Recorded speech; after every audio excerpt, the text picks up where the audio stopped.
Ya, Anda menyaksikan berita terkini bersama saya, Agus Jagatraya. Pemirsa, Presiden Rusia Vladimir Putin menuduh beberapa musuh asing negara tersebut mencoba untuk merongrong kedaulatan bangsa. Ia memperingatkan bahwa Moskow akan bertindak tegas jika ada pihak yang berani mencoba mengalahkan Rusia. Dalam sambutan yang keras selama pertemuan dengan para pejabat, Presiden Rusia Putin mencatat upaya asing untuk mengalahkan Rusia sudah ada sejak ratusan tahun lalu.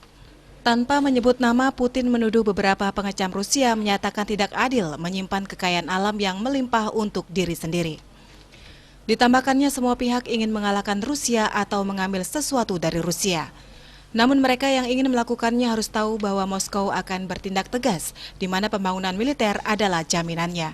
Kremlin menjadikan modernisasi angkatan bersenjata negara itu sebagai prioritas utama di tengah ketegangan hubungan dengan Amerika Serikat dan sekutunya.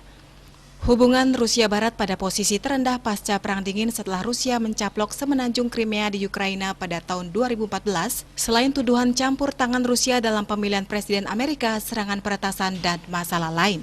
Rằng bất cứ cường quốc nào tìm cách lấn chiếm lãnh thổ nước này. Putin mengklaim Rusia kini memiliki kekuatan nuklir strategis paling modern dibanding kekuatan nuklir negara lain, mencakup senjata canggih seperti kendaraan luncur hipersonik Avangard. Putin mencatat anggaran belanja pertahanan Rusia setara 42 miliar dolar, sementara anggaran Pentagon di atas 700 miliar dolar.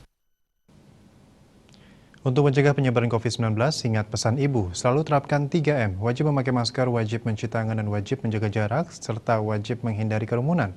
Dengan penerapan perilaku 3M, Indonesia segera terbebas virus corona menuju Indonesia maju. Tetaplah bersama Bali TV. Salam Indonesia.